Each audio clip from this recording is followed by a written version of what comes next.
welcome back to part 2 of the Mustang rebuild. Today we're going to be putting in multiple parts, multiple small parts, everything like that. In the last video we got the engine and transmission mounted up, a few odd and input in, starter, stuff like that. Today we're going to try to make a lot of headway on this car. Stay tuned, check it out. Got the drive shaft back in.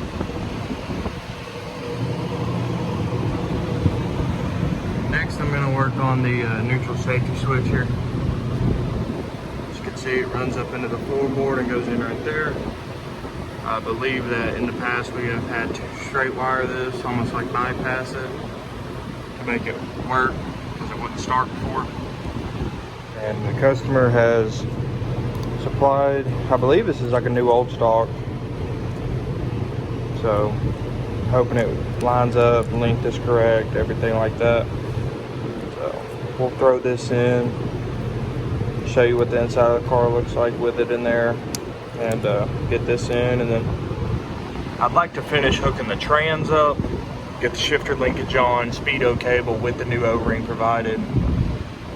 Trans lines are in, and the headers should be here today or tomorrow. And from there, I'm pretty sure we'll be done with the transmission hookup at that point. So yeah, we'll move on after that.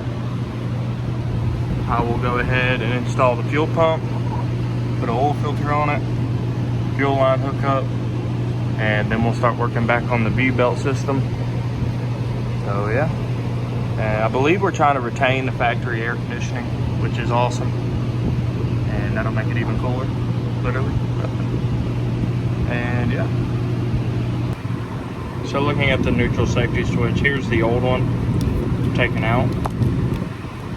Lays under the, it goes through this hole, this grommet, goes into the floor pan, up the tunnel, and then plugs into the harness. And I'll show that interior video here in just 1 second, but it's just showing you. All I had to do was kind of like use a little tiny screwdriver or something and just pop the rubber out, the grommet. But here's the old one, and we'll get that changed out, hook it back up to the transmission here, and secure it, and then put the linkage on, and then we'll go from there. So here's the interior view. The hole is roughly, sorry, I'm trying to show you here. You can kind of see it right there. So it'll go up the tunnel and plug into that harness connector right there. But this is the interior view of that. So yeah. Alright, so right here we're looking at the neutral safety switch is now installed. We have the shifter linkage installed. And then right there is the speedo cable with the new O-ring installed on it. That's secured. Looks great. Need to remember to hook the vacuum back up there. It's all looking good. The customer brought us a cooler of cold drinks on a hot day like this. That was awesome. So, anyway, we're going to put the fuel pump in now. Brand new.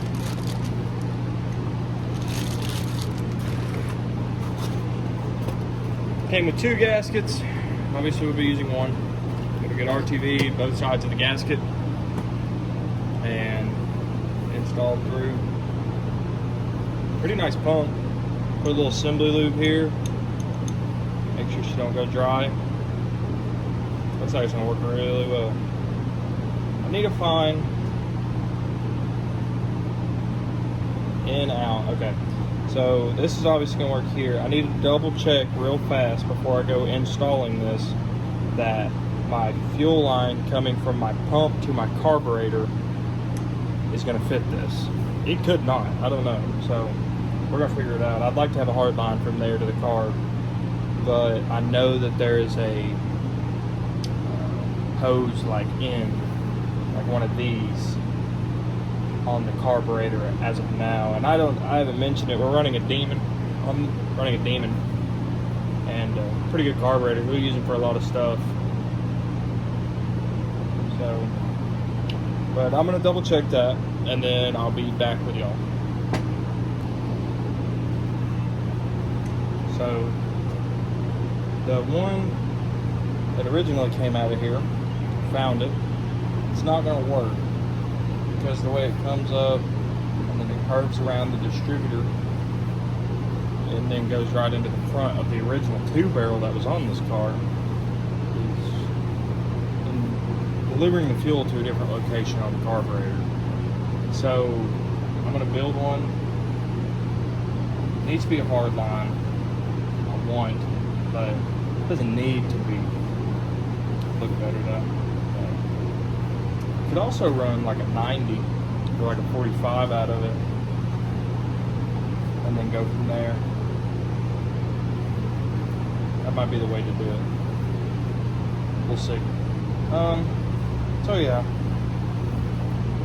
that's cool, I guess. So I'm probably not gonna install this yet. I'm gonna go build that.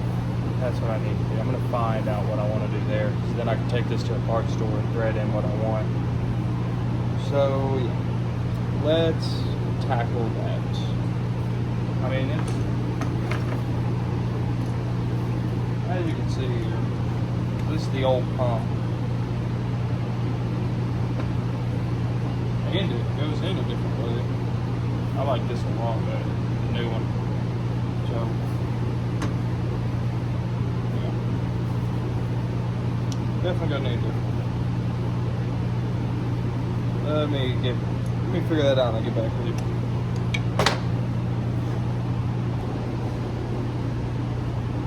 So instead of running a soft line out of the pump to the carburetor, bought this copper line. It's quite flexible and pretty easy to flare. So I am building this today. I just got it, so I have it. It does thread in nicely, and it's also inverted flare, obviously. This is technically it's supposed to be a brake line, but it'll be okay. I've used it as fuel line before and it worked fine. Let's see. Threads in. And I think it's going to fit well, but I trust the hard line to the carburetor a lot more than I would just running a soft line. I mean, you never know, it can cut it, heat it up, anything like that. And we might even, I've got this heat, they call it something like there's a word for it, I can't think of it, but it's like heat wrap. It goes around this, it's just like a cloth, and we might put that on there to keep it from ever having the potential of boiling the fuel, which is a common thing. I don't think we're going to be near exhaust or anything running that hot, but if we are, we will be putting that on this. So I'm going to go ahead and put the fuel pump on today, and some other stuff too. So I'll be back with that. Just showing RTV on both sides of this gasket.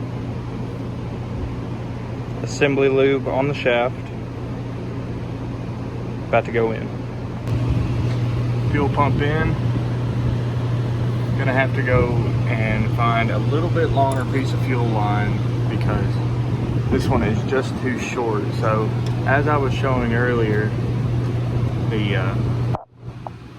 fuel pump, the way that these inlets are, it's just like almost reversed from before. See, before it would go in like this, but now it needs to come over here and go in like this. So that's that. I'm gonna throw an oil filter on it, and then probably work on that fuel line. So yeah, there she is. This is just something I do at our shop, and put a light coat of grease on your O-ring right there, and next time you take off your oil filter, it won't be as stuck, so you won't have to fight it as hard, but it's very handy. Alright, so now I got that fuel line in, and I put a loom on it here because it kind of touched the oil filter, and I don't ever want that to continuously rub a hole in that. I got this cross member in. And like I said before, I got all the transmission stuff hooked up, all that's good. One thing I'm hoping that when I put the radiator in, it'll kind of pick these trans lines up when they get screwed on to the radiator and not sit on this. Otherwise we'll have to kind of bend them up a little bit, but that'll be nothing. That's nothing to worry about. Other than that, looks great. Tomorrow, I'm probably gonna start working on V-bell stuff. I kind of got distracted today a little bit. Had some other things, but other than that, it's looking good. And I do have the fuel line that's gonna go in. That's gonna work perfectly. Yeah. All right, we're gonna end her there today. Didn't get as far as I wanted to today on it. Got some done on it. Pretty happy with what I did get done. Figured out what I want to do about the fuel line coming from the pump up to the carburetor. That's going to look great. It's going to work perfectly. It's going to be a lot safer in a hard line all the way up. Now, it was hard line all the way before, but the old hard line is not going to work with the new pump and the new carburetor. Tomorrow, the main goal is going to be get the belt system back on and the carburetor back on. That would be awesome to get going. And from there on, we're wiring, coolant system, stuff like that. So I think tomorrow we might be almost ready to start by the end of the day. So it really is nothing much, but we'll have to figure out how we want to hook up the carburetor linkage and all that kind of stuff, the electric choke, stuff like that. I can't remember exactly if the old 2-barrel carburetor had an electric choke. I'll look at it though later and check that out. So kind of a shorter video today, I'm sure. I don't know exactly if it's shorter or longer, but yeah. So I'm going to try to post another tomorrow night, and we'll see how that goes. Stay tuned.